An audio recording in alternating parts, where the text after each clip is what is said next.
Coming up next, On the Spot. We're having revelations as the final chapter of the Assassin's Creed 2 trilogy comes to a close. But stabbing dudes can only go so far. We're also punching them in Tekken Hybrid and Skullgirls. There's also Skyrim, Trine 2, Crater, The Blinding of Isaac, and more. We're live and on the spot.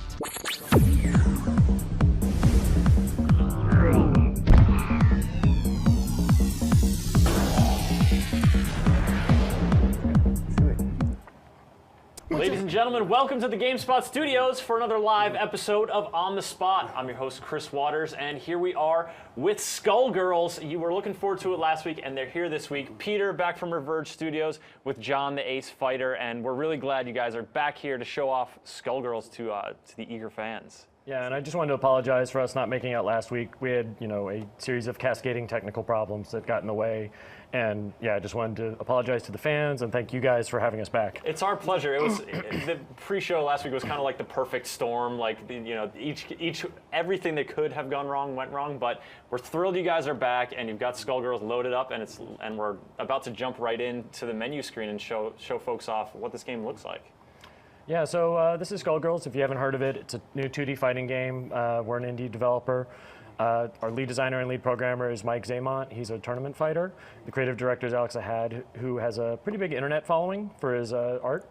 And basically, they've teamed up and are making, their dream game, basically. So yeah, we're that here sounds to show pretty it. exciting. Sounds like you got a good team there. So we're getting a glimpse of the art here, but let's get into it here and show folks sort of what the presentation looks like here. We've got kind of a retro cinematic style. Yeah, we kind of got a big film motif and Art Deco thing going on. So yeah, we're going to jump just right in and showing the game. Now, Peter, how are you with fighting games personally? I am not very good at fighting games. Okay, so are you the punching bag here? I'm basically going to be the punching bag, and he's going to be the punch or. Because John, you have experience fighting in tournaments and stuff like that. Right? Absolutely.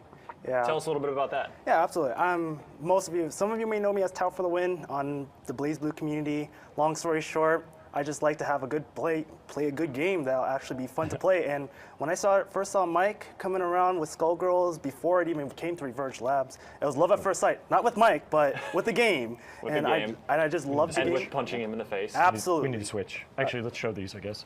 We've got our custom sticks by too, so you can see these. All right, so we need to switch who's on these custom sticks? Because this is some pretty grotesque art right here. Yeah, this is Misfortune, who we'll be showing today, and this is Painwheel, who we will also be showing today exclusively for the first time in motion on Gamespot on the Spot. Excellent. So all right, so you guys. You know what? Let's just do this. Get the sticks right.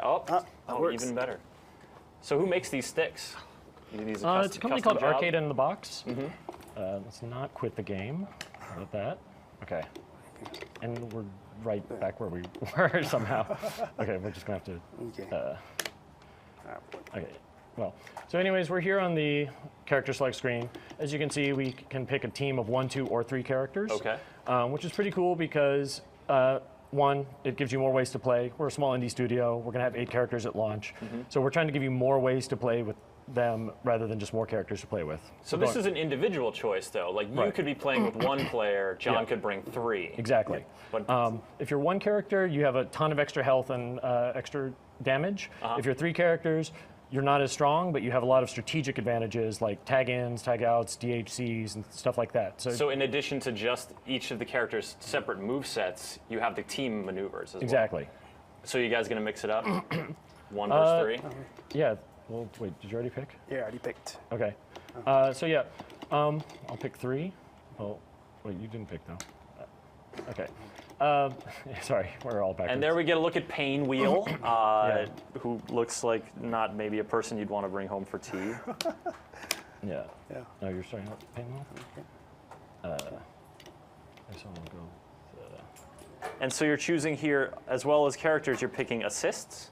Yeah, so what you can see is one thing that we have that's pretty cool is we have color select. This sounds minor, but it's actually a pretty big deal with the fighting game community that you can actually preview your character colors on the character. And what you see on the bottom is that not only can I cycle through them when I press the start button, you'll see that I'm displaying the buttons as I do it, and those are basically quick shortcuts, so you can select the color later without having to cycle through them every time. Oh, okay.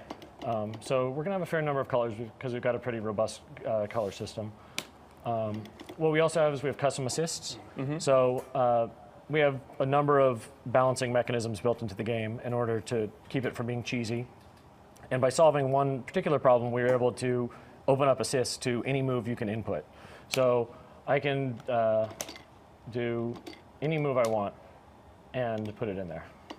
And map it as an assist, and there you go. You got it accessed more quickly in the heat of battle. Exactly.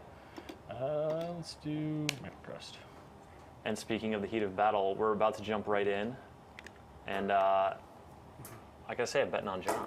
Sounds like he's got to go for it. We're actually going to go into training mode first. So right. I'm going to turn that on. And what you'll see is you'll see a little colored bar on the bottom when we get hit. And that's actually a hit stun timer, which is something we'll have in our training mode so people can see what's going on, like learn how to time out their moves and stuff like that. So that's one of the little sort of information feedback you get as part of training mode to help you get a better grasp on what's going on. Exactly. So here we've got Painwheel, who's our new character. And I'd see the eponymous wheel. Yes.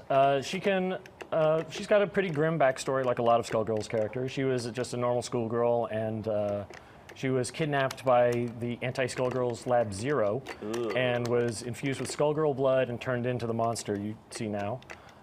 She still is kind of a scared little girl under all of that, but she's also just kind of fueled by rage. Under the burning red eyes and the bolts coming out of her skin and the blade attached to her extended spine. Yeah, exactly. She's kind of fueled by rage, but under all that, she is still like kind of a scared little girl. But yeah, so she's got some pretty interesting mechanics. One mechanic she has is all of her normals can be charged up. So if John will show you that you can tap them, or you can hold it. And what happens, the mechanic isn't working quite yet, but what happens is when you charge it, any damage she receives while you're charging will not interrupt the move, and the damage she receives will be added to her attack. Okay. So basically, you can't sit there and charge it up for a long time and take hits and throw it back at them. But what you can do is if you time it out and are charging when you expect to be hit, you can deal a lot more damage back to them in return. So there's a high risk-reward thing going on. Yeah, it sounds like it. Now, the charge mechanic also actually modifies some of her moves in some ways too. So a normal move might get a stagger or a crumple or stuff like that. So there are a ton of like little strategic modifications that happen when you charge it in addition to the damage boosts. Now it sounds like this is all stuff that hopefully is explained or gone into depth in the training mode. Is that? Yeah, we plan to have a really robust training mode, and there will be character-specific tutorials at some point. So yeah, we will be teaching you all of this stuff. We really want to teach you how to play fighting games, not just how to play Skullgirls, but just how to play them in general. Oh, really? Yeah. Like sort of general education on fighting game systems? Yeah, because if you think about it, like fighting games is the last genre of games that doesn't really teach you how to play them, which is part of the reason, I guess, why they're kind of seen as niche. So because of that, we're going to teach you how to block and teach you why you should block. And because, if you look at most games' training modes, they teach you, they say, do this move, They're giving do you this every move. prompt, every thing. And then they say, now do a 10-hit combo, and you don't feel like you really learned anything. So we're trying to actually teach you why you should block, why you should, learn how to defend against mix-ups, why you should vary the height of your attack, stuff like that. Getting into the theory a little bit? Yeah. I like that. That's cool. Yeah. Now, folks, as you are probably aware, we are having an audio issue with the console, so you're probably not hearing the smacks and slices that are happening on screen, but I gotta say, there's plenty to look at, and now that we've switched in a new character, this is the character, this Peacock character is the kind of the one that's modeled after like old Steamboat Willie era cartoons. Yeah, she's kind of like a cybernetic murderous Minnie Mouse. She's got a lot of really crazy moves, like her item drop, if you will stop beating on me when I show it. Down Painwheel. So this is a reference to a cartoon called Bad Luck Blackie, about a guy who trains a cat to cross in front of a dog and torment them. So yeah, the longer I hold down this button, the larger the item will be. And as long as I'm holding it down, I can actually be moving and attacking. So she's got about 30 different items that she can drop on you. I was about to say, so which is bigger, the elephant or the Easter Island monolith? Those are both the same size. The same tier of item? If you look when I do the move, Safe. That's a good one. It's kind of hard to see. Anvil. There's with fists. Bonus. Move back. You'll see that there's a flash of an exclamation point in the shadow, and that indicates that it increased in size. Just upgraded to the next tier. Yeah. So she can call them in different spots, or she has a homing one as well. And that's specifically a Gradius I had, if you couldn't tell by the little ring lasers that came out of its mouth. I did not catch that, but thank you for pointing that out. There's just a whole lot of visual detail here. Yeah. That's the artist you mentioned as one of the main collaborators on the game. That's his strength. That's what he brings to the table. Yeah, we have a really awesome animation team. If people are familiar with Mecha Fetus, it's a visual blog. Some of them worked on the Scott Pilgrim game that came out, which also had amazing animation. We've got some of them working for us as well. And yeah, we have the most frames of animation of any 2D fighting game, and they're just cramming so much detail into them. People have asked us for slow motion modes. The game runs at at 60 frames a second and looks great, and people are asking us for slow motion. Can you slow it down a little bit so you can appreciate it more? So you can see the animation better. Yeah, so I also just called out Misfortune, who's a sort of a zombie cat girl. She's not at all perturbed that her head is just kind of lying on the street. Well, no, she's actually makes great use of it as well. That's part of her strategy. Yeah, when her head is off, she can control it separately. Basically, I'll just call her head back. So yeah, she's got a number of great moves. She's kind of a rushdown character. She's really mobile, and when she takes her head off, basically her body loses their hard punches, and it goes to controlling her head. Oh, okay. Yeah, I can imagine you'd have to do something with the controls if you now have two separate entities to manage on the screen. Yeah, so, and some of her moves are different depending on whether or not her head is attached. So you'll see that, like, when I did it before, that it was a headbutt, but it was a drill when I did it without my head. So yeah. And I like the adjectives that are popping up here for your combos. Cute, poetic. We're having fun with that. It seems like it. One of the things we kind of try to do with this game is kind of, make fun of fighting game conventions, such as, the combo adjective. So we have over 150 combo adjectives, and some really ridiculous ones. If I can get a few cards. So actually. there, I'm now, gonna do the her head is still around. You're switching out to other people. Do you still control the head, or does it just kind of wait there until she comes back? It just hangs out there. But what does happen is when I tag back in, because her body is technically already on the field, she can attack right away. Most of the other characters have to wait before they land. Wait till they come onto the field? Yeah, so let's see if I can do it. Yeah, you see, like, before she landed, I was able to attack. So she's actually the only character that can do that. A lot of the characters, or pretty much all the characters, have very unique and specific mechanics built into them, so that they're all really unique. Because we have a smaller roster, again, we're just trying to make them as unique and good and robust as possible. John, do you find that's kind of similar to what BlazBlue did in terms of how distinct each character was? In a way, yes. That's what drew me to the game, because every character has something unique about them. I, for one, love Misfortune just because you could do as many resets as you can while having the head out, so you don't know if the head's going to hit you or not, and just you could scare your opponent in lots of ways, more ways than not. And that's what excites me about the game. Very cool. Yeah. Well, Peter, before we wrap up, is there anything else you wanted to mention that's exciting about Skullgirls? I don't know, not really. We're just going all out. We're trying to make a really balanced, polished, and beautiful fighter. And even though we are aiming at having the game be competition worthy, we're really trying to make it accessible to people who just like playing fighting games. A lot of people we find, are coming to the game just because they like the characters. That's part of the reason why we are hoping to teach them how to play it. Yeah, I really like that training mode aspect. That's not just, it makes it accessible more widely to people, who maybe can be drawn in by the art now and not just intimidated by the the remarkable depth that appears to be. Oh wow! Oh, let's look at that. Yeah. Oh good gosh, that was. Do it again. Can you do it one more time for folks and send us off in style? Yeah. Oh yes, Pain Wheel. She's earning the name right there. All right, so Skullgirls coming out sometime next year? Yeah, early next year, and it's for PSN and XBLA, and there will probably be a PC release not too long afterwards. Excellent. Well, Peter, John, thank you guys so much for joining us here and showing it off and getting to show off Painwheel for the first time. Yeah. That was very exciting, and that game just looks gorgeous. Thanks. Much appreciated. That brings our first live demo of the day to a close, but we've got more coming up after this demo for Trine 2. Let's take a look. Hey everybody, Maximum McGee here in the Gamespot studios. We're checking out Trine 2, joined by Ron from Atlas, and we're in the middle of an online cooperative game right now. Isn't that right, Ron? We are in the middle of an online cooperative game. That's right. This is one of the big additions to Trine 2, and we are bold enough to actually get one of the folks in our office. I'm sure they're excited to not have to do any other work, to join us here in this. Normally, you can go up to 3 players. It's 2 of us. An online cooperative game of Trine 2.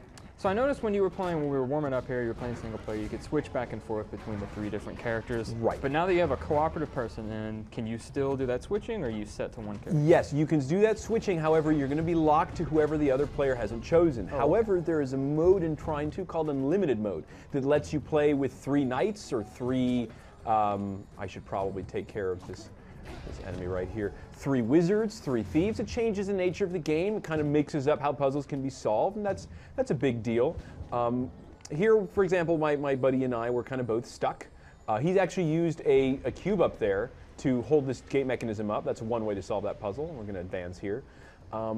We could be using our headsets right now to be talking to each other. Now you'll notice when you play online, if we were playing locally, and you can play 3 players locally simultaneously, we would be the 3 of us. We would be able to. I've lost my train of thought, but our camera would zoom out to follow all 3 of us. Okay. Since we're playing here online, you'll notice the camera follows me as though it's a single-player match. And I'm right now using my wizard's abilities. The wizard and the knight and the thief are the 3 playable classes, and I'm struggling to have my brain Maneuvering these language. So are you trying to raise this bridge? Well, using I'm the actually trying to create something here. We can only do that one at a time, otherwise it interrupts the airflow. You can go ahead. Go ahead, Scott. Go ahead. Go ahead. Will him to do it. Scott Williams. He's you the QA lead for the game. He's doing a fantastic job. And There you go. so yeah, the camera reacts differently whether you're online or off, but you can still switch between all the characters. And here we have some leveled up abilities as well. The knight, for example, you can see his sword is somewhat on fire, which is not something you'll have at the beginning of the game. So do the 3 character classes, they have new abilities that we didn't see in the first game? Good question. Yes, they do. For example, one of the cool new ones, and we'll get to that in just a second, is the wizard's ability to levitate monsters. So the wizard is still a support character. He has almost no offensive capability whatsoever. But he does have the very cool ability to manipulate objects in his environment, to create objects. Let's see if I can time this without dying. And now he can kind of help out by grabbing enemies and throwing them around. The 3 player classes are all each specialized. So the thief is all about agility, dexterity. The knight is all about pure strength and pure defense. And here, so I'm going to grab this fruit with the wizard's power, and I'm just going to drop it. And you'll see that the frog kind of grabs it, and I'm able to kind of jump onto its tongue and leap over. And now sometimes there's actually a mechanism where your buddy will be pulled ahead to join you. We'll see if it happens here. It doesn't quite happen as much in online play since we're not all on the same screen. I'm going to wait for my Now, does your counterpart buddy here. only pull to the person who's the host, or does it pull to whoever is furthest ahead? In local, it'll pull towards whoever's ahead. And, Okay. and here you can actually see they got stuck to the checkpoint. It's kind of a mechanism to make sure that if you're playing with someone you don't know and they're either not at the same skill level or maybe they're not quite as interested in moving ahead as you are, that you're able to continue to progress and feel like you have momentum. Here you see the thief actually has ice arrows, and that freezes the enemy solid. And a lot of those abilities have been leveled up quite a bit. So, for example, the wizard cannot make a plank like that at the beginning of the game. And again, those skills evolve over time. But each of the characters has that specialization, and then all of the puzzles in the game throughout these beautiful levels kind of play off of those specializations. And you know what? In fact, we've kind of seen a little bit of this level here. We saw the frog. Let's jump ahead to another stage. Sure. So is the storyline in Trine 2 a continuation of the plot that we saw in the first game? Well, anyone who's played Trine 1 will recognize Pontius, Amadeus, and Zoya, the 3 characters from Trine 1, but they're faced with an all-new dilemma. And in the first game, they were the reluctant kind of parts of this story in which the magic of this artifact, the Trine, pulled them together. And here in Trine 2, they are willing kind of assistance to the power of the Trine to essentially find out why plants have come to life and are posing this mortal threat. And so here we are introduced to the concept of portals in Trine 2, which is just, anyone who's played, obviously, Portal 2, and the idea, the possibilities, considering this is already a physics-heavy, cooperative, side-scrolling action platformer, are really endless when you introduce the possibility that portals can come into the mix. So earlier in this level, we were shown, and we're going to be shown again, that water can be boiled up, and it creates bubbles. That's cool. And that's going to actually come into play. I'm actually going to help my buddy out here just a little bit. There we go. There we go. Good times. Teamwork. Teamwork. And I'm actually going to help myself out a little bit. So I don't really want to get hit by that plant. It's really cool. It's one of the cool things that changed in our QA process. Those plants that are firing the vertical projectiles there, the red stuff that was kind of raining down on us, they are much more powerful now than they were earlier in development. Now it's like a 1 or 2 hit kill. And that's just one of the cool things that happens when you kind of play test a game and you get a feel for what works and what doesn't. So here we have another example of portals. Now I am going to probably struggle to get across here, so I'm going to use some of the inertia or the momentum I can grab here using physics, and I'm actually going to launch myself further than I would have otherwise by lowering the entry portal. I can see the road there, sort of shooting flaming arrows into the portal. Yeah, that's right. And we're just going to quickly kind of progress here. There's one really cool puzzle ahead, but yeah, to further answer your question, basically it's the same fantasy world in which Trine 1 took place, and again the same characters with some new abilities. Here we're going to have to create a little. Oh, there we saw another way that we could get the crate. As the wizard, I'm probably going to have to do this. Up and over. So it's the same universe and the same characters, but an all-new challenge for them. And new plot elements introduced as well. I'm going to avoid dying here. So there'll be some surprises for people who kind of get into the game.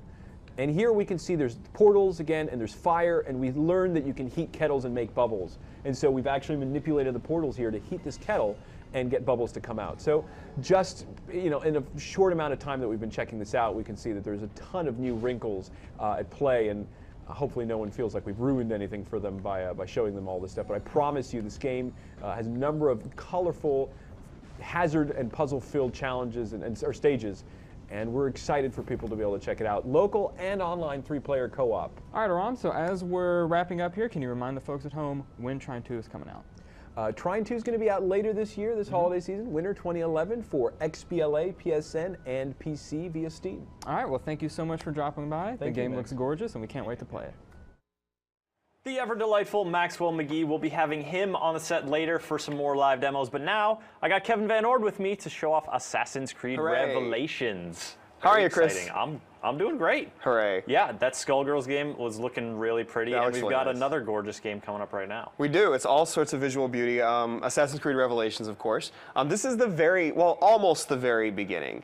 We're looking at the PS3 version. This is almost the very beginning. This is when you finally get out of some of the Desmond melodrama and go right to Altair. But here's what's interesting about the opening, Altair's opening, is that we're actually in Masyaf. So we're actually in what is traditionally an Assassin's Creed 1 area. That's Altair's stomping grounds. That's Altair's stomping grounds. But now we're playing as Ezio. Really? So yep. So let's go ahead and take a look. Okay. And cool. you'll see the very beginning. You'll see some tutorial prompts and things like that. But that's to be expected.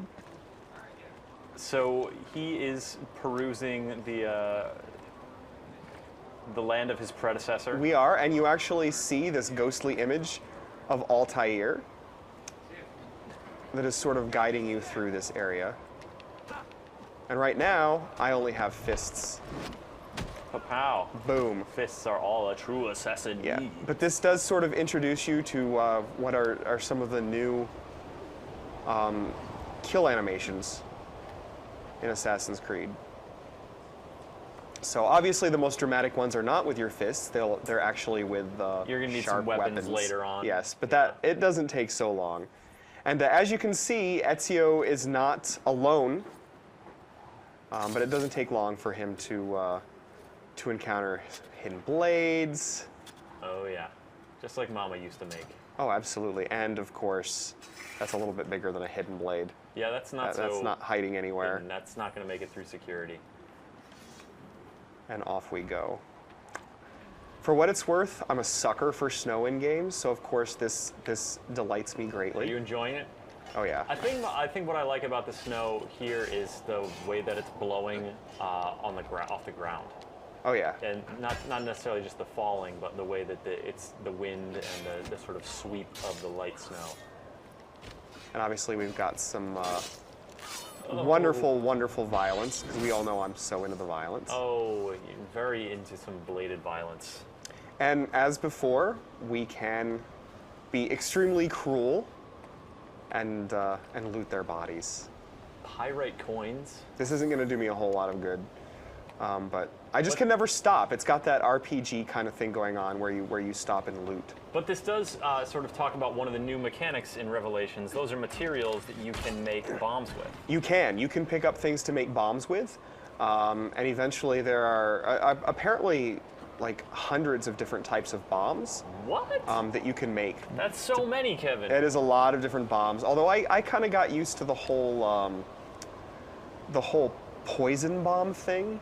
That was probably my favorite thing to do, is poison a group of dudes with a bomb, because then they all get crazy and they sort of stagger around. It's like when you throw your poison daggers, only on a much greater scale. Okay. You know, you can get a whole bunch of dudes at one time, like caught in your... Do you have to go in and mop them up, or do they just kind of succumb to their illness after a few months? No, they succumb. Oh. This is what happens when I... So you like the poison bomb. What's another bomb highlight? Oh gosh. I mean, you can distract guards with different types of bombs. Just like a noisy one? Yep. Yeah. You can also just destroy them, which is, I mean, who doesn't want a Obliterate little them destruction? Utterly. Exactly. But of course, you know, Assassin's Creed also comes down to the movement. And you won't see it in this particular demo. Oh, that was interesting. Boom. That was slick. But the Altair ghost climbed all the way up and over a ledge, but since you're there years later, Yep. you don't climb over it because it's broken. That's exactly right. That's neat. You'll see the memory of Altair perform moves that aren't quite the ones that you're performing. That's a really thoughtful touch. I like that. But, and it's too bad that you won't get to see the hook blade, which is one of the new additions. Hook blade. Yes. So when, generally speaking, you are spending most of your time in Constantinople. In which case you have a hook blade that allows you to sort of fling yourself upwards faster than you could in previous games. You can also run towards enemies and sort of vault over them. And you can also grab onto, say, buildings that are further away from you than you're used to being able to grab in Assassin's Creed games. Oh, so it's a little, it sort of extends your locomotive range. That's exactly right. So it has a lot of uses, and in general, the hook blade makes it generally easier to move about the world without... Now this should be interesting because this TV is so dark that I can't see where I'm going. All right, well, while you fumble around in the dark, we have a question from Here the we go. chat room about multiplayer. Yes. That was something introduced in the last game in the series, Brotherhood, and it returns for Revelation, correct? Yes, boom. First, let me conduct this that was assassination. that was All right, good. now I'm happy. Nice. Yeah, I figured you'd like that. So yes, anyway, there is definitely multiplayer. There are you know, it's mostly the same. Don't expect a whole lot of surprises, but there are some new modes. Obviously, new characters, new skills, new maps as well. But the new modes, the biggest ones are there's deathmatch, which is, you know, you can sort of think of that as. I'm Now, gonna go over and get this guy. deathmatch in a shooter, deathmatch is just everyone shoots each other. Right. In this case, it's a little bit different, obviously. Yeah. In traditional modes in Assassin's Creed Brotherhood, you had, you know, you have a radar that kind of gives you an indication of how close you are to your target. And you have a specific target. Yes. Yeah. In this case, you just kind of know your line of sight to your target, and targets cannot blend in because they all look unique, as opposed to look like everybody else. So it's meant to be kind of an entry-level mode, but it does lack some of that, you know, that intensity that you get, like that, you know, you're scared, you're slinking around, and then it kind of gets all released in one, like, huge moment of brutality. Yeah. So you still have those coming back, but I really actually like the capture the flag sort of mode, and because one of the reasons is because it gives you an opportunity to sort of rush across the rooftops as fast as you can if you're holding the flag. Obviously, you don't have to do it that way, but and you can of course rush across rooftops in other modes, but generally that's not always a good idea. It's not the most stealthy, not the strongest strategy, maybe. Exactly, but here, one of my favorite things to do is be the guy carrying the flag, because I'll rush to the enemy's base as fast as I can. You know, you get the flag automatically, and then you just run back. So as soon as I land in the circle that gives me the flag, and I book it out of there. And it's not a guarantee that I'm not going to get caught. So you do the rush attack and then count on your teammates to like see dudes following you and take them down? Yeah, I mean that's pretty much it. I mean you get pointed to that sort of thing. I'm sorry, I completely lost my train of thought on what was actually going on in the game in front of me because I got so... You were just talking to this guy and then he got really excited and now you're going to this door. Yes. You're all caught up. Yay! Thank you.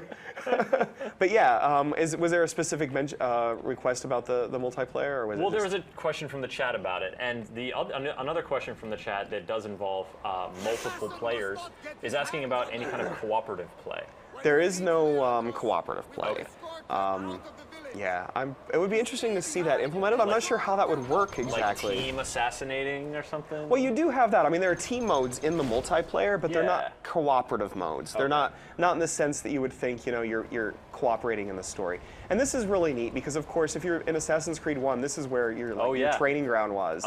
And so this is just, I just love moments like this. When a bunch of dudes pull their swords on you and you're like, you're all gonna die. Exactly. But I could try to disarm one of them, like that. Oh yeah, who's getting the axe now? One of my boom! Oh bloody! Oh, and he just pushes him over, and the final kill. There you go. And you know, I can't help myself. I'm sorry. I gotta stop. Guys, give me a second. Just give me a second. I think this guy had something good. Well, you know, it's really interesting because Ezio will stop, you know, with big assassinations in the game, you know, story assassinations, he'll stop and perform the Requiem, you know, Requiem and Pace, you know, Requiescat and Pace, et cetera, et cetera. But he doesn't hesitate, you know, to just loot bodies for people that are not story dudes. Yeah, maybe he's whispering a little prayer when he does it. I don't think that's happening. No, he's just going, ooh, what you got? And it's always interesting because, of course, when you're in town, when you're in Constantinople, you know, the citizens will say, you know, they'll just call you, you know, some kind of awful being when you're what are you doing? Can't you let the dead rest?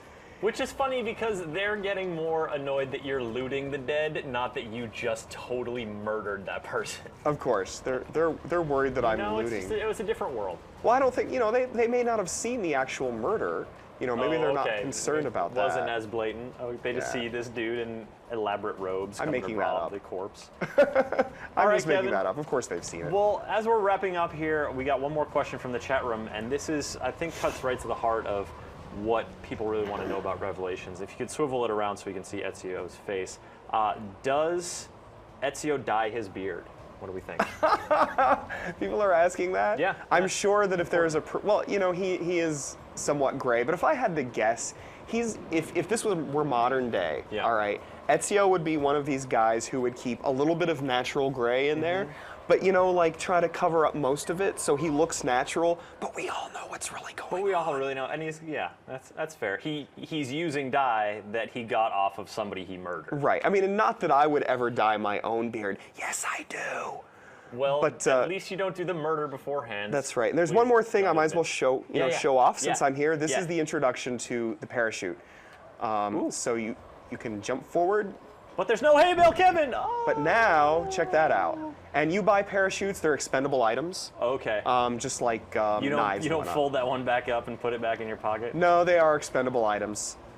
So that's how the parachutes kind of work. But I wanted to show that off. Effective parachute. Because that was this is new. Are you gonna parachute murder that guy? You can parachute murder a dude, but I don't think I'm gonna make it. No. All right. That's all right. You're just gonna regular murder him. All right. Assassin's Creed Revelations. This is out on the PS3. PS3, 360, and soon to be on PC. Soon to be on PC. Yes. Kevin Van Ord, Thank you. My pleasure, Thank Christopher. you for coming by. Much Absolutely. appreciated. Always delightful to see Kevin murder some people.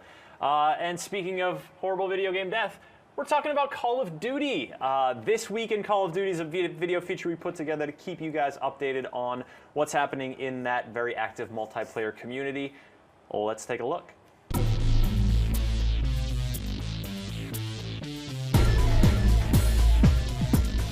With the release of Call of Duty Modern Warfare 3, the whole world has once again gone Call of Duty crazy. From Modern Warfare 3 commercial spots running everywhere featuring Sam Worthington and a slimmed-down Jonah Hill, not to mention spoofs from the likes of Jay Leno, who takes the place of the noob and blows up David Letterman's Tonight Show theater. Jeep even got in on the action with a commercial for their Modern Warfare 3 licensed Wrangler. Call of Duty Modern Warfare 3 Edition. The toughest vehicle in the world. Any world.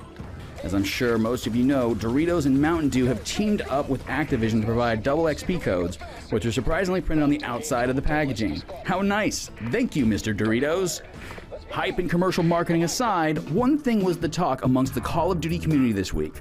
Call of Duty Elite, and more importantly, when would it work? To find out, we went straight to the source and got Daniel Suarez, the Vice President of Production working on Elite, on the phone, and he had this to say. As you're well aware, we had a lot of sort of growing pains on the first day. Right now, we've got approximately what we seem to think is about 50% of the users accessing the service due to this throttling. We've got most of our features up and running pretty stable. So career, our improved section, our Elite TV is running now as well. Not everything is working entirely, but we're getting all that stuff and we're due to roll that out over the next couple of days. Our goal is to really have the service up running at 100% in the next 2 weeks. Suarez went on to add that the first episode of Friday Night Fights, originally scheduled to debut on Elite TV on November 11th, will now be available on November 25th. The series, produced by Tony and Ridley Scott's production company, features celebrity Modern Warfare 3 matchups, including rivals such as policemen versus firemen, and of course the United States Army facing off against the US Navy.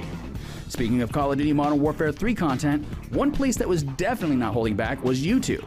In the days post-launch, more people posted how-to videos, Easter egg videos, and all kinds of crazy business. One of our favorites was Tobiscus' literal Call of Duty Modern Warfare 3 trailer. If you haven't seen it, it's definitely worth taking a look. That truck driver also hates his jobs. 3 and some W's, now one's in there. In addition to all the YouTubers putting gameplay and tip videos up, we spent some time chasing down 25 kills and the mythical Moab, which, yup, totally works.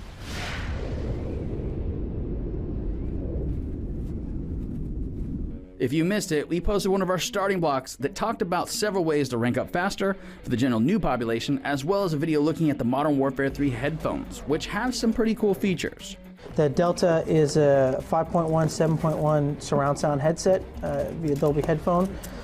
It also includes all the full programmability features. Next week, Elite members should be on the lookout for competitions to begin starting on the 20th at 7 p.m. with Rampaging Behemoth.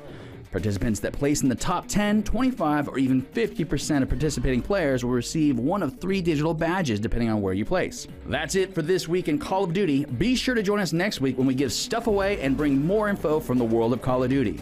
If you want to be considered to be a part of our kills countdown or see something specific, be sure to leave a comment or question below. Until next week, shoot straight and don't hate. It'll only end your life sooner. See ya. Yeah, so you guys play Call of Duty. Keep us posted on what you're doing, your crazy exploits. We'd love to feature them here, so let us know.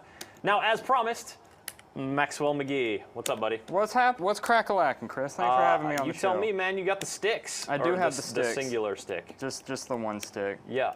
Today we're checking out Tekken Hybrid. Tekken Hybrid. Which is an interesting little beast. That's not like Tekken Cross. It's not. This isn't no Tekken Cross. We're not crossing the line. Okay. There's no Street Fighter at all whatsoever. It's just Tekken Pure all the time. Tekken goodness. I don't know why they didn't just call it Tekken all the time. They should have Tekken. Tag. 2. Tat. But yeah, so it's Tekken. What is it? Tekken Hybrid, and it's basically you get 3 sort of games in one, except one of them's a movie. Okay, this one is Tekken Tag 2. Yeah, this one's not Prologue. the movie. This is Tekken Tag Tournament 2 Tournament Prologue. which is, of course, the sequel to Tekken Tag Tournament. Prologue meaning that Obviously. basically it's sort of like a big demo, sort of like Gran Turismo's prologue that it had. Yeah. That came out earlier this year, I believe. Okay. Last year, maybe. Yeah, maybe last year, GT5 prologue.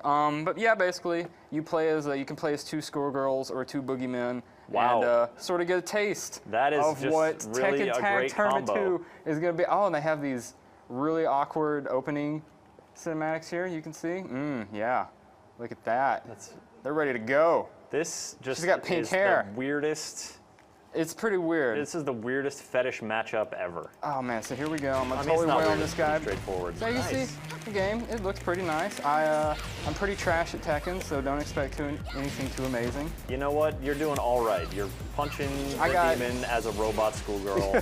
What more can we expect? She's really, got Maxwell? jetpacks that come out of her arms and legs. Some things that are interesting that I can't do, like that. There's all sorts of interesting Like ways getting in this game. suplexed? Yes, that you can tag in your partner in interesting ways. The only way I know how to do it is just by straight raw tagging, which is like that, and it's totally boring.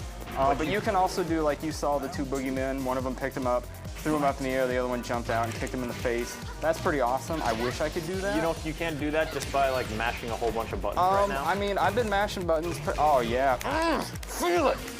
Pretty much all morning, and it hasn't really happened for me yet. Okay. So. Well, I you appreciate also your noticed efforts. I got a little bit of dirt on my skirt. No, I didn't notice that. Yeah, well, I wasn't looking. Look there. harder. I was focusing on the fisticuffs. You need to be watching.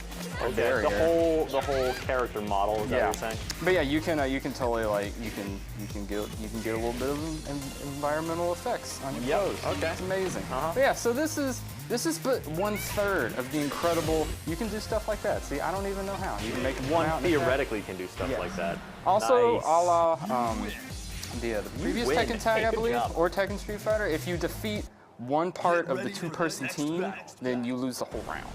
So it's not like one of your characters gets beaten, you switch to the other one, you keep going. Like one goes down, you're done.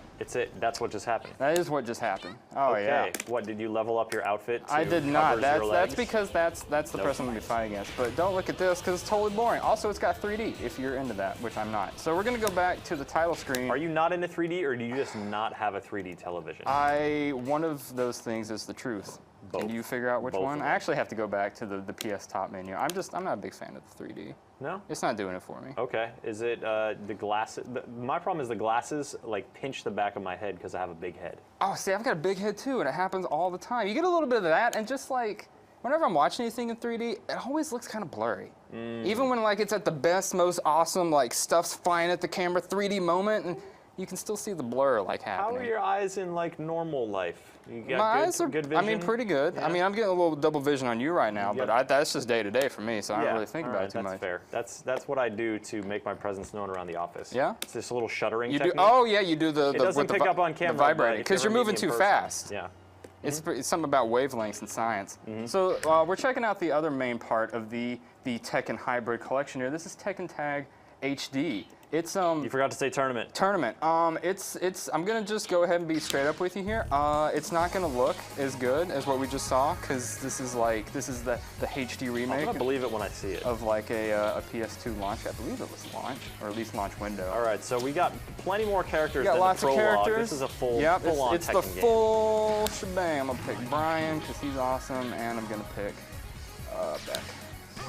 Wow. Did you possibly just pick the 2 most boring dudes in Tekken? Well, I guess that guy's got a scar. Never Yeah, whatever. He's awesome. They're like kangaroos and jaguars and crap in this game. And also robots. Look, I'm fighting Eddie Gordo. What more do you want? Boom. So yeah, I just told you what I want, but You that's did. okay. Punch this guy. I'm gonna punch this dude. Chicken. But yeah, this is it. This is a fighting game circa 2000. Oh goodness, yeah, it was 2, 3. 2000. Yeah, 2000. It might have been 2000. I'm just saying numbers here.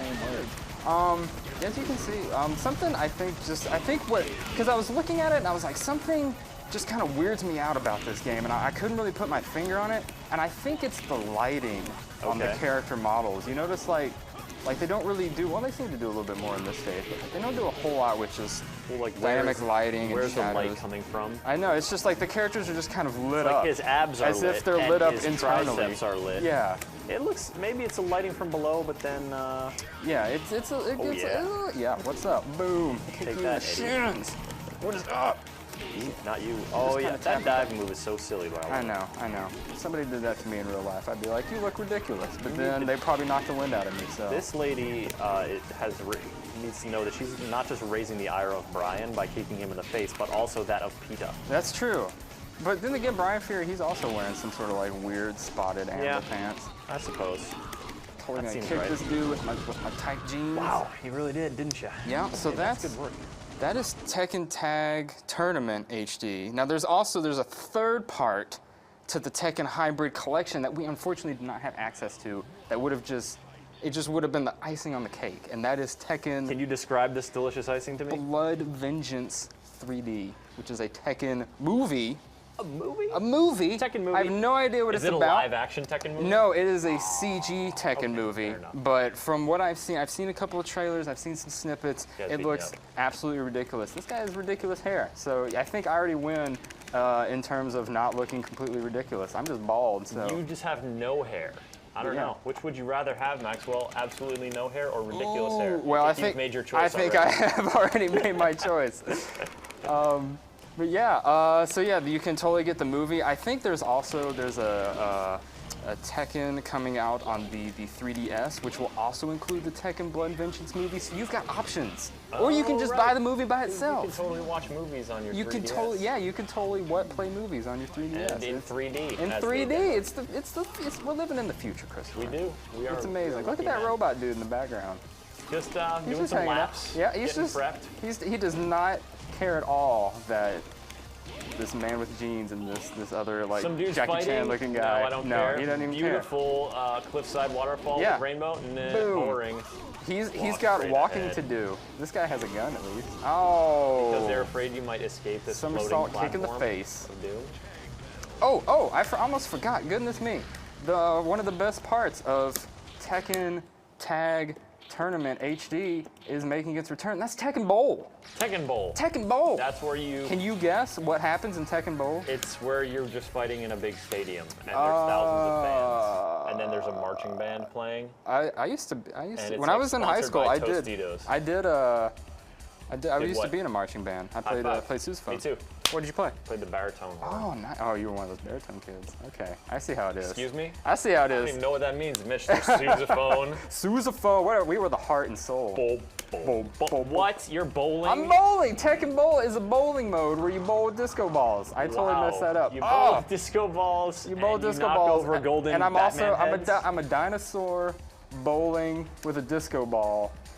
So, okay, so the first part, hold on, you can go back. So you can move left and right and set up like where you want. You can move your inflatable dinosaur back and forth. Yeah, you move your inflatable dinosaur back and forth. You line up where you want to go. Then you've got this meter, which puts the spin on the shot if you want to go left or right. I'm going to try to just... Gold spin. Yeah, I'm going to try to get in the middle there. And then you've got your power meter. Power ball. Boom, you let it rip. That was pretty successful. Do it! Yes! Got the spare. Nice work. Spare. I couldn't help but notice that your dinosaur is. Oh wait, you're a lady now. I'm a lady. It's Tekken Tag, please. You've got two. Oh, I didn't get any power. Your dinosaur had boxing gloves. He did have boxing. Oh, what's up? That's I don't even need any power. I just ease it in. Just ease it in. That's a strike. Good work, Maxwell. That is good work. Yeah, so it's Tekken Tag. So you got both your characters. They both get to play. They sure. Look at this girl. girl. That girl is. She needs to eat it. She needs to take a shower. Eat a hamburger. You need to just. Those rags aren't doing anything for you. Overcharge. Is that good? What? That makes that happen. That's actually pretty rad. I had better get points for that. Oh. How many times is it gonna happen? Does that count? Oh, foul. Whatever. And I like that they said, caution, please do not try this at home. Oh, I totally missed that. Did it say says, that? caution, please do not try well, this Well, you gotta let the kids know. What else am I gonna do they get in excited. my downstairs living room with waxed floors and a bunch of judo dudes standing around cheering me on? That's what happens when you put too much spin. I have to bowl. Oh, goodness. But yeah, this is by far They should have said do not try this in the bowling alley. That's true. You can try it at home all you want, under proper parental supervision. All right. Ask your parents. What? How did you get that foul? Was that just too I don't know. powerful? It has something to, oh my goodness. I am really, this is like how I actually bowl in real life. It's Except sad. even worse because you would at least go in There's the gutter. no lane. We're not even bowling in a bowling lane. It's like just one wide open space. Yeah, it is.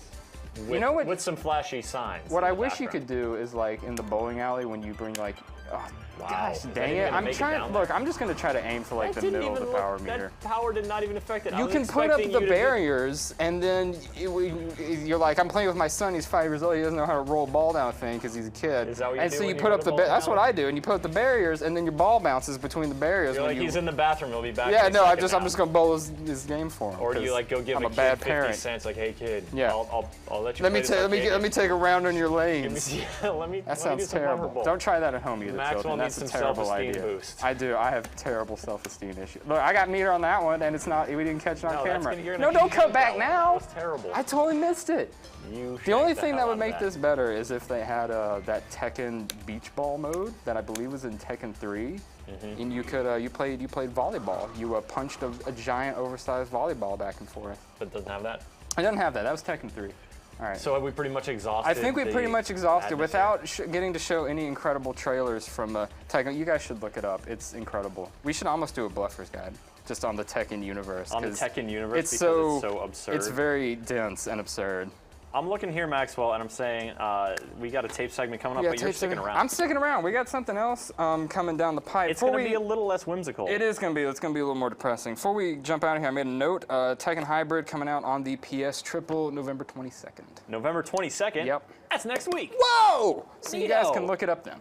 All right, we're going to get switched up around here, and you guys are going to watch a demo, an interview preview thing for a recently announced game called Crater, or Crater. Or Crater. Crater. You'll have to find out. Hey, what's up, everybody? Ryan McDonald here, and I've got Mark DeFallen, who's executive producer at Fat Shark. Is that correct, sir? Yeah, nice to meet you. Excellent. Nice to meet you too. Again. So, yeah, it's good seeing you again, I should say. Really nice. We have got you here because you got some information on a game that you are just announcing, like right now, correct? Yeah, it's called Crater. It's a post-apocalyptic RPG game. It's a lush post-apocalyptic world. You play with 3 characters. You collect characters all the time, and it's a little bit. I mean, very much inspired from the early Fallout games. It's also inspired from the old XCOM game. We're not doing FPS this time. We're actually looking for a classic top-down RPG. And obviously, it's set in everybody's favorite sandbox, which is of course post-apocalyptic anything. Now, one of the things you guys are doing for this one that is unique is that you're talking about it way super early because you want people to know that you guys are going to do a real game that has a real beta and takes real information and input from the crowd out there that's following this game. Exactly. We call it playable vision, and we're going out. The material we're showing off right now is very, very early, much earlier than we normally would do, because of if we don't want to do a classic PR beta. We want to have people to give our feedback and see what they like about the game, and so we have the time to adjust the game. So the first playable vision will probably be like a piece of the cake that people can try out and see if they like the combat mechanics, if they like the customization of the game and the characters and the team you're using. So yeah. Right on. That's the first step. Now, for the folks that are listening to this and fancy themselves, at-home game designers, and they want to get in on this and give you some feedback, where do they go to do that? They go to cratergame.com, Crater with a K as it's spelled in Swedish. And I would really love to get people's opinion because we will listen this time. We have the time. That's why you will see some of the screenshots are really rough and the concept are really early. And there's there's 3 major things that we have put into the game design. The first one is that you can craft everything. You can craft your characters, you can craft the consumables, you can craft the weapon you actually want to use. So you can choose which skills to put on each character. We have the exploration pillar. That's basically, it's fun to explore. I mean, who doesn't love the first 20 turns of Civilization? Right. Or who doesn't love roaming around in Fallout 2 on the Pip-Boy map? That's the kind of experience we want to have in the meta game of the game. Then we of course want to can allow people to jump into some sort of dungeon crawl where you actually go deeper and deeper down to kind of find old technology that you can use for your team and find new characters. That ties directly into the story and the title of the game, Crater, because exactly. You don't know exactly what or why. No, exactly. There's a huge crater. There's a giant crater on the planet, and it goes down into the earth, and people are mining in there for all kinds of technology. Yeah, it's like a Klondike. I mean, people go there to try to find the riches and find wealth, and I mean. New technology, because I mean the technology has gone backward. This is in the far future, of course. So you can find technology from the technology high point of the era or something like that. So it's really nice. And the last thing is that we're gearing for a hardcore audience in terms of we want to have a persistence, but we also want people to be afraid of the character dying, because death can be permanent. You can get permanent injuries as well. We have system for it for the Care Bears out there. You can, of course, you can play it, but I mean, the core of the game, if you want the best loot, you have to risk your characters, because you collect a lot of them, and then you commit a few, 1 to 3 characters for each mission, and maybe you want to have these characters that you only throw in and you're ready to lose them as well. So I mean, the hardcore part is the last one. You can die, you can get injury. All right, Mark, thank you so much for coming by. Thank really you. Appreciate it. Yeah, nice. The game is called Crater, and if you want to know more and help Mark build it, go ahead and go to cratergame.com and let him know what you think. Yeah. Cool. We're back. Maxwell has switched it up. I'm still here. Put something slightly lighter, but with more keys on it, on his lap. Got a keyboard. And we've got another game to show off. What game is this? Today we're taking a look at The Binding of Isaac. This is an indie sort of roguelike game that came out.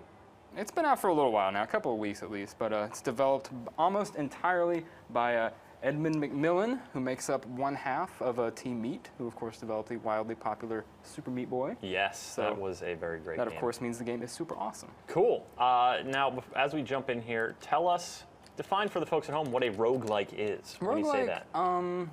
I mean, to put it in brief terms, basically it's a very difficult game that involves you going into a deep, dark, often randomly generated dungeon and sort of seeing how far in you can get, usually encountering some sort of set of random items, perhaps potions that can do a random effects to your character, and basically they usually have a very high mortality rate, and it's basically just sort of an endurance run to see if you can actually make it all the way to the end. All right, so let's watch you die in this game. Yeah, let's watch me die horribly. So I'm playing not as Isaac, but as Magdalene, I believe her name is, one of the unlockable characters. As you can see, she is very sad. She's so sad. Because the story of The Binding of Isaac is that your mother, bless her heart, she watches too much Christian television, and she's heard the voice of God, and it has told her that her son, or in this case daughter, her soul's corrupt, and she must be saved. God.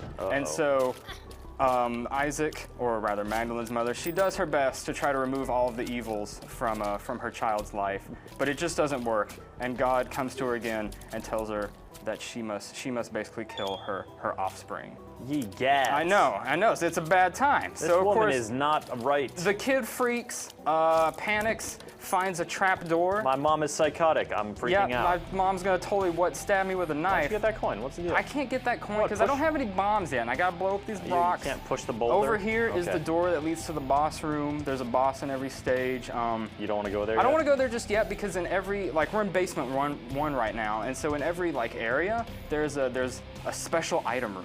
And that usually gives you some sort of really powerful item, usually maybe a piece of equipment or something to increase your stats. And I want to make sure I pick that up first. That'll help give me an edge in the coming battle. Ah, dang flies. So as you can see, just the general art style of this game is what really, it's what caught my eye at first. Oh yeah, here's the room I was talking about right here. It looks really cute at first, and then you kind of realize I'm weeping on piles of poop. And wait, no, you're just shooting those rocks until they fall apart, right? No, I'm crying and there's feces. My character, since she's kind of special, she starts out with that item called the Yum Heart, which you just saw me use, that replenishes one of the hearts on our heart meter. This item is the Kamikaze suit. It's a dynamite vest that you can wear, and for the cost of 1 heart point, you can cause a massive explosion around your character. Do you not? I'm not going to take that though, because I don't want to hurt my character.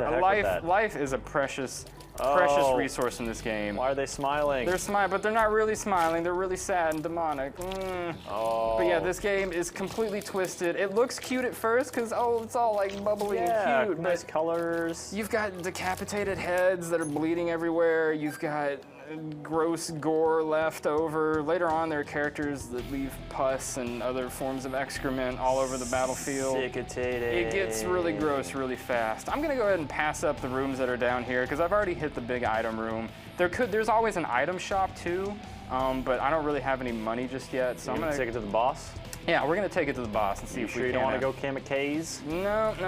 I don't have any bombs yet either, which is a big disappointment. I really wish they'd given me some more bombs, but bombs are used to blow up rocks. Are they maybe not in those rooms you're blowing off? They could be, but I'm blowing them off. Oh, look, good. there you are. Gemini. Gemini is one of my more favorite bombs. Oh, I know. He, you can't hear him. I guess the folks at home can, but he makes terrible, gross, like noises as he's chasing after you. Wow. And then he's got his little baby friend, his little twin attached to him, buddy that isn't looking so healthy. Yeah, he's not. He's having a little bit of trouble, but you know, they're friends, they're buddies. I guess you would be if you were trapped and linked together by some kind of umbilicus in a horrible hell. Oh no! demon See, thing. look, and I've gone and I've killed his buddy, and now he's upset, he's so and angry. he wants a piece of me. He's so angry.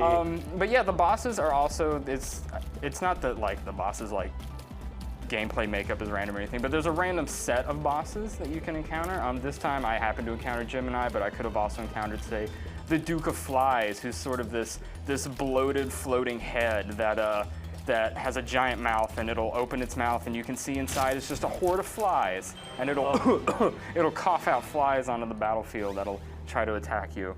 Picked up some You earned your breakfast. It increased my maximum health. Oh, nice. And we're gonna hop down the chute here into the next level. There's also these little interstitials that show the trials and tribulations of Isaac's life. As you can see, he's had it rough. So you were supposed to be the guy there getting pants? Yeah, the game assumes that you're playing as Isaac whenever it shows those Fair interstitials. enough. But I mean, you know, cut him some slack. Sure. So yeah, in addition to Magdalene, who I'm playing, I'm getting rocked by these flies. There's you also avoid Isaac. those things? You have to clear the room of enemies before the doors will open. Sure. I think in the case of like these normal doors, you can actually use bombs and just force be like, them open. See you later. Yeah, you and then you flies. don't have to fight the enemies inside. But I don't have any bombs. Oh hey, tarot card. The tarot cards. Okay, so one of the awesome things that this game does, it doesn't tell you what anything does. So like I just picked up the Empress. Yeah. Go into another room and use it on some enemies. Yeah, who knows what it does. Maybe We're gonna it'll go in kill here. them. Let's Empress see what happens. time. Oh, it turned me into the monster form. I love the monster Whoa. form. So yeah, I'm a super demon now. What now? I know, I can You're totally shooting blood I shoot balls. blood eyeballs at people. Totally gonna rock this guy. This is only gonna last until I clear the room. Get out of here. So as you can see, the effects have Oh now wow, those worn ones off. jump. Yay. These ones jump. The Yum Heart, which I used earlier, has now recharged. You'll notice there's a little white meter next to the next to the item. I see. When I use it, it of course will exhaust, and then as I clear a room, it will regain a fraction of the meter. More powerful items, of course, recharge more slowly. The Yum Heart recharges at about a normal rate. What would be a more powerful item? More powerful item, one of them that I kind of like that kind of comes back to bite me in the rear is the Anarchist Cookbook. It basically summons a whole bunch of giant bombs just randomly across the map that will go off. Oh geez. They'll go off in staggered order, so it'll knock the other bombs all around and basically just causes a mess of explosions. And you know, it'll of course wipe out anything on the screen, but you could also get caught in the crossfire. I see. Bit of a double-edged sword. These things are, you know, we've seen them before, but they're still gross. They're still gross. Yeah, I was hoping that we would stumble across some of the other enemy types. There are all sorts of enemy types in this game. Beat these guys up and I go know, to the we'll next plow room into the real next quick. room here. There's a nickel. That's awesome. You get 5 monies. We'll go into the next room. This room, not a lot to see. There's some coins up there. There's an arena, and then if I open this door using a key, oh, let's see what this does. I've never encountered this. You picked up the Whore of Babylon. The Whore of Babylon, Curse Up. I do believe what that item does, you remember that demon state you saw earlier? Yes. When I get down to my final like half bit of health, which I might against these enemies, I hate these enemies, I will turn back into that giant demon that you saw earlier. Oh. But yeah, these meat ones, these ones are super gross. There's actually, speaking of meat, there are a couple of Super Meat Boy references hidden in the game. Perhaps in the form of certain items. Fun. Go in that boss room. I'm gonna go in this boss room. Yeah. Probably not gonna survive. Die horribly. Down to my last bit. We're fighting Famine, one of the 4 horsemen. That a special type of boss that unlocks after you beat the game for the first time. Beating the game, it by no means signifies the end of your adventure with the Binding of Isaac. Oh, he did the whole chunk of health at once. Dear diary, today I died. I was killed by this thing in some basement. Yeah, it's a sad, sad my story. cat Guppy. But what I was talking about. Oh yeah, beating the game, and it's neat. Beating the game, it unlocks new areas that you can explore. So like the first time you go through, there's like the basement, the caves, and then I think it's called the depths. And so those are like your 3 main areas. And then when you beat the game the first time, it opens up a new section at the end for you to explore. And then I think that happens 2, 3, maybe even 4, maybe only 3 times afterwards. So as you keep beating the game, you keep unlocking more. And there's like dozens and dozens of items to explore, tarot cards. We didn't get to see it, but there are pills that also do random effects. So there's just tons of ways to customize your character. You're always encountering something new. It's a lot of fun. So pretty cool? I highly recommend it. Binding of Isaac? Binding of Isaac. I'm going to try to get a review up sometime this week or early next week. Okay. But, it is out now on Steam. It's only $5. So yeah, you guys should check it out. All right, Maxwell, thank you. Stick around. We're going to be giving away some stuff later. Awesome. But right now, it's time for the news with Tom Magrino. Hello and welcome to your GameSpot news update for Thursday, November 17th. Tom Magrino here to provide you with a look at the very best of news for the week without a crazy British accent. There are only a handful of things that basically everyone wants. 1, a cure for baldness, obviously. 2, little robots that clean you and brush your teeth and stuff while you're asleep. That would be rad. 3, a new Call of Duty game. Activision announced that in its first 5 days of availability, Call of Duty Modern Warfare 3 generated more than $775 million in sales. And just as it did when Black Ops launched in 2010, and Modern Warfare 2 before that, Activision said that Modern Warfare 3 now holds the title for biggest launch ever in terms of sales across all forms of entertainment. So yeah, if you're gonna sound like a broken record, I guess there are worse ways to go about it. And for those of you out there exclaiming, "Bleh, Call of Duty, gag me with a halberd," I have word on Elder Scrolls V Skyrim for you. In the 2 days following its 11/11/11 launch, the game sold 3.5 million units.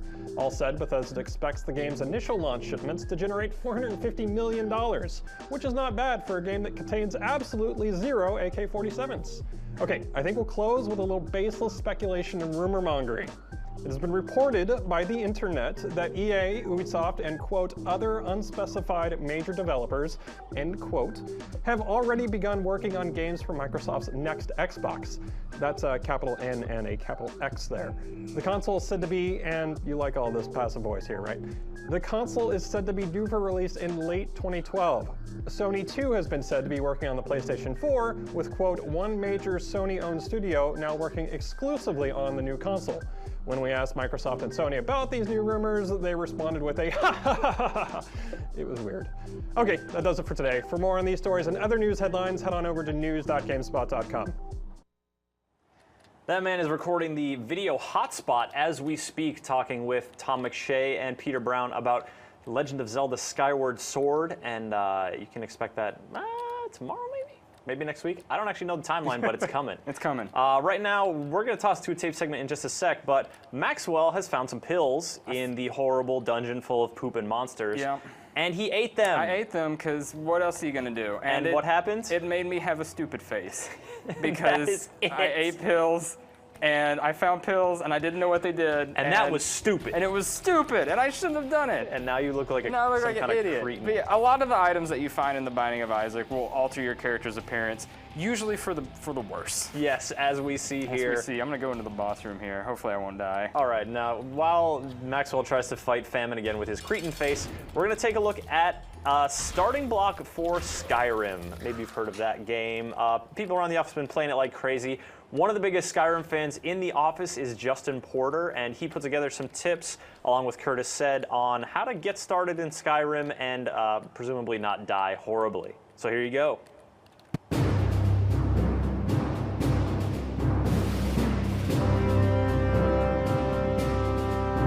Hey guys, it's Justin Porter, the guy you've never heard of, and I'm going to show you how to find a few Daedric weapons you probably don't have yet. Owning these rare implements of death and destruction will help you get an edge on the harsh Skyrim wilderness and the horrors contained therein. First up is the Mace of Molag Bal, a handy bludgeon that you can pick up near the start of the game. In addition to a healthy amount of conventional damage, it also does magicka and stamina damage to whatever unlucky denizen of Skyrim is on the receiving end of its blow. To get your mitts on this magical spiky cudgel, just make your way to Markarth in the far western region of Skyrim. Once there, you'll need to enter the city, leave, then enter again. Head along the path to the right until you see two men speaking to each other about some ghosty stuff happening in the house they're standing outside of. Once they're done, speak to Tyrannus and he'll ask you to help him investigate. Seen anyone enter or leave? Enter the house, follow Tyrannus downstairs, and try the locked door. There's another door. See if you can get it open. Stendar's mercy. Immediately after, you will be ordered by an ethereal voice to kill your companion. Weak. He's weak. You're strong. Crush him. Dispatch him, and then head back down through the basement to the ruined Daedric chamber. Try to take the mace, and then follow along with the dialogue. Pick the You Want Revenge on Boethia option. No, I want submission. Head in the direction of the quest marker on your map. Once you arrive, speak to Logrolf the Willful and free him. Head back to the haunted house in Markarth and follow Logrolf to the sub-basement. When he is stuck in the cage, follow Molag Bal's instructions and pummel Logrolf into submission. I submit, Molag Bal. Kill him. When you are instructed to kill Logrolf, do so and the rusty mace will be converted into your Mace of Molag Bal. The Mace of Molag Bal. I give you its true power, mortal. Next up is the Dawnbreaker Sword. This one requires your character to be at least level 12. This cleaver of baddies does 10 fire damage in addition to its standard damage, and casts Bane of the Undead when you kill an undead with it, lighting up the rest of those skellies like so many overdried Christmas trees. Head to the Shrine of Meridia. When you get there, talk to the statue. But first, you must restore to me my beacon. I shall guide you unto it. She will demand that you find her beacon, and she'll mark it on your map for you. Retrieve the beacon and return to Meridia. Place the beacon on the pedestal in front of the statue, and speak with Meridia high above Skyrim. She will instruct you to guide a beam of light through her temple. Send down a ray of light. Guide this light through my temple, and its doors will open. You will accomplish this by activating a series of pedestals as you fight your way through a number of shades, but don't get hit by the beam. At the end of the tunnels, you will find a necromancer. Kill him and his shade minions. This is a tough fight. Watch out for the ice wave he casts, and be careful after you kill him. He respawns as a shade immediately. When all is clear, grab the Dawnbreaker off the altar, and you'll be teleported back to see Meridia. She'll send you on your way, new limb chopper in hand. Finally, once you reach level 20, you'll be able to hunt down Maruna's Razor. It's an otherwise average weapon, but it has a small chance to insta-kill anything you stab with it. You pick up the path when you first visit any of Skyrim's myriad cities after you reach the ripe old age of 20 levels. A courier will approach you and hand you a museum pamphlet. Apparently, Skyrim's Museum Association hasn't been introduced to the wonders of direct mail marketing. Anyway, head to Dawnstar and visit the museum. Talk to Silas about the mysterious job he keeps pushing on you. I have a job you look perfect for. This will add 3 quest objectives to your map for the 3 pieces of Maruna's Razor: the hilt, the pommel, and the blade shards. The hilt is located in a chest inside Jorgen's house in Morthal. The pommel is southwest of Markarth at Dead Crane Rock on Hagrock Redoubt, and the blade shards are in Cracked Tusk Keep east of Falkreath. You can retrieve them in any order.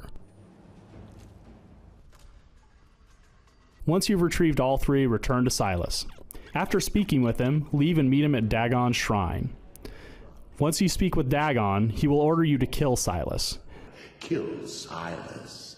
He and his family have served their purpose. Carry out his wishes, and then activate the altar again. After a short exchange, Dagon will repair the weapon for you, and then 2 Dremora will spawn. Dispatch them, and you're ready to go. Well, there you have it. 3 Daedric weapons to help you on your journey through Skyrim. Hope you enjoyed this. Check out the site for more videos.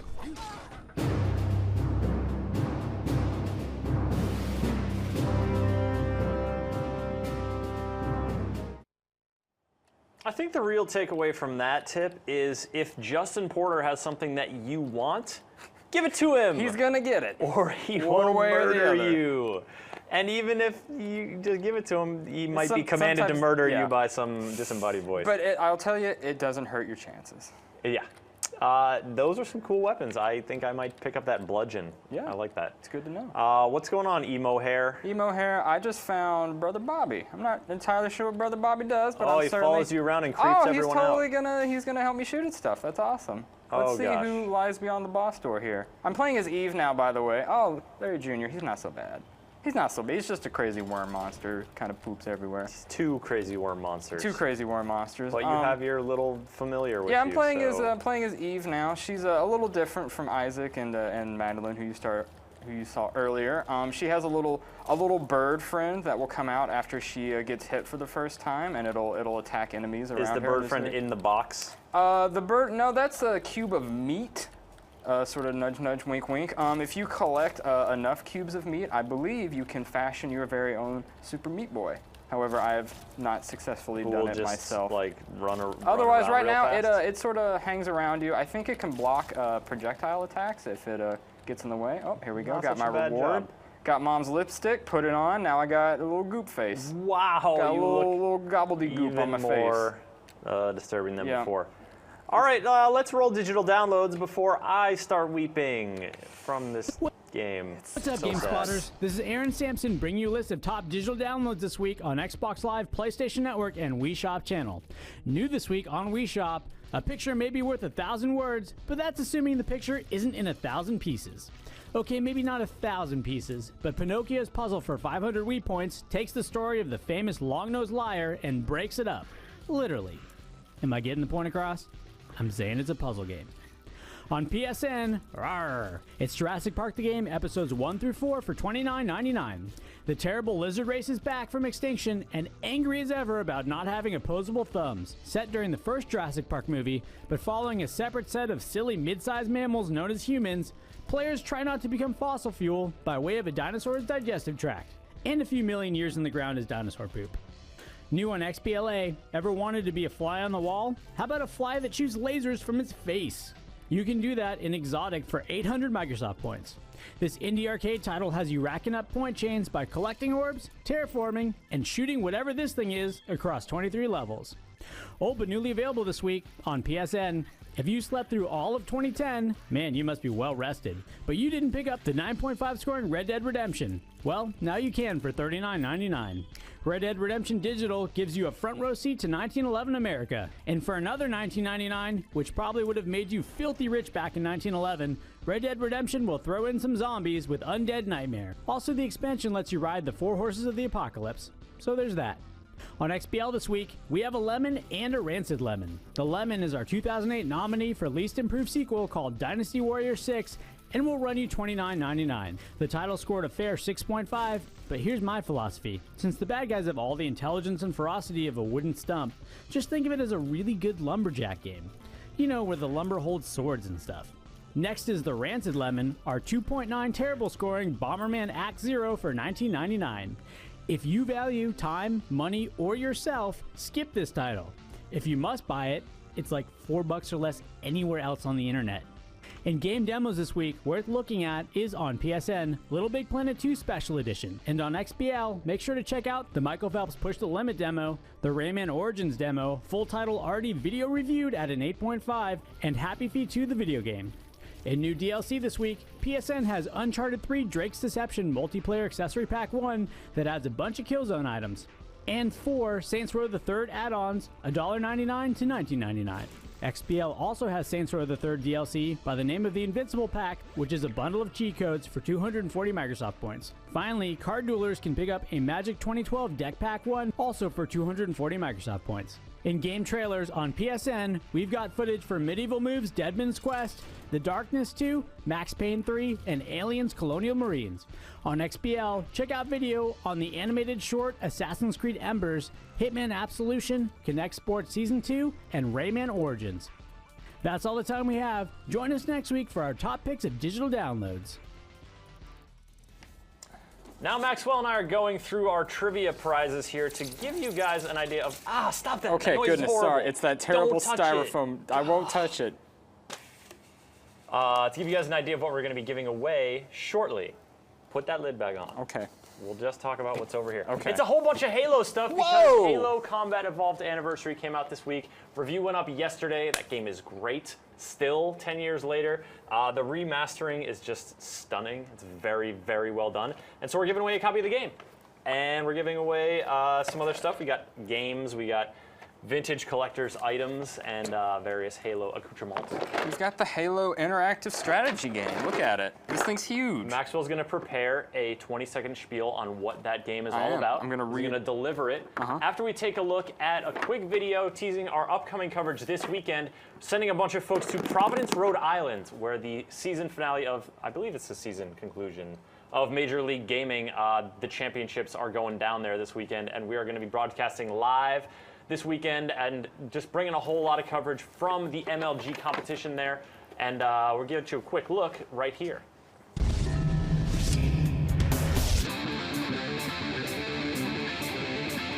Major League Gaming has enjoyed the ride of its most successful season in 2011, with tournament stops in Dallas, Columbus, Anaheim, Raleigh, Orlando, and all culminating into the final in Providence that runs for 3 days starting November 18th through 20th.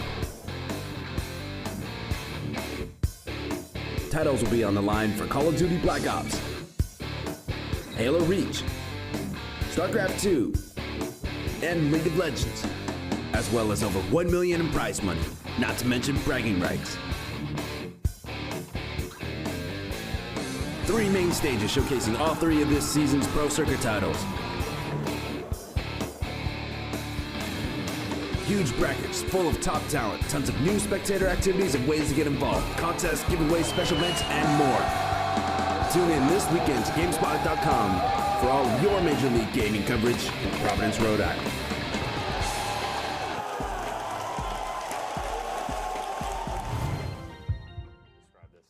Too much pressure.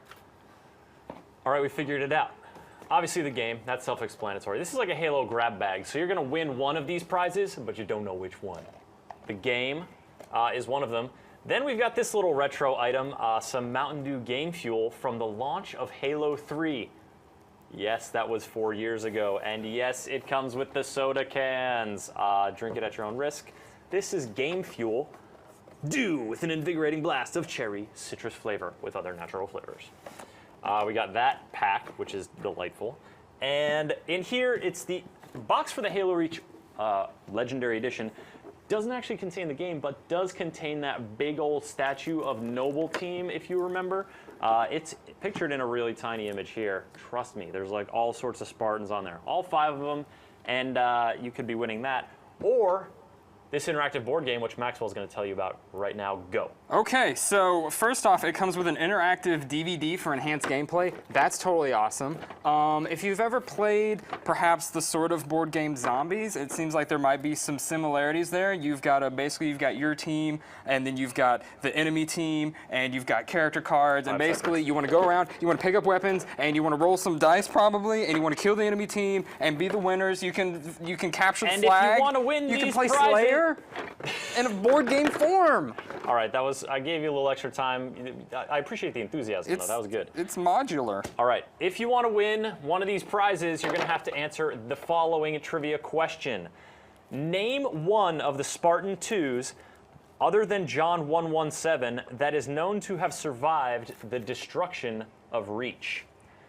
Send your answer in an email to us at onthespot@gamespot.com and include your name and address too, so we can ship these lovely items to the lucky winners. Good luck! And with that, Maxwell is going to maybe be playing some more Binding of Isaac as I tell you what's coming up in the coming days/weeks from GameSpot Video. First off, no On the Spot next week. It's Thanksgiving here in the States. We're all going to be off. Gorging ourselves on turkey, watching football, passing out, playing Skyrim, whatever, that kind of stuff. Oh yeah, right? So we won't be here next week for On the Spot, but in 2 weeks, we've got a massive trivia giveaway coming. We've got lithographs courtesy of the Cartoon Network. We've got Control Freak controller prosthetics, and the big Mondo prize is a Forza 4 themed modded, not modded, but themed Xbox 360 giveaway with the game, the system. It looks really slick. We're giving that away in 2 weeks. Tomorrow, as you saw from our little MLG clip, we are live from Providence for the competition of Major League Gaming. That starts at 2 p.m. Pacific Standard Time, I believe, because we're not in daylight time no more. Nope. And then this weekend, we've got MLG coverage all weekend, as well as footage coming out of Minecon, Marco Georgievich and Werner von Goffard down there covering Minecon for us. All kinds of things Minecraft coming out of Las Vegas, so be sure to tune in for that. And on that note, Maxwell, what are you? Let's just take a look at this last horrible demon you're fighting. I defeated the PP monster, and now I'm fighting these enemies. They're sort of like the Duke of Flies I told you earlier. Boom! Nice. They got big old heads, and they cough out flies, and they're sad. Everything in this game is sad, but it's also totally awesome. That's not true. Some of the things in this game are angry. Yeah, that's true. Some of them are angry. These enemies right here that pop up and shoot stuff at you are my least favorite. They drive me insane. Because you can't hurt them while they're down like that. You took care of them pretty well, though. I did. I got lucky that time. That was some good work. Maxwell, thank you so much for demoing Binding of Isaac and Tekken Hybrid on the show today. It was a pleasure to have you. Thank you for having me. And thank you, folks, for joining us here on the Spot. Be sure to tune in this weekend for all our coverage from events, MLG, and Minecon. And on behalf of everyone in the studio back there, I'm Chris Waters. I'm Maxwell McGee. Saying thanks for joining, and have a great weekend.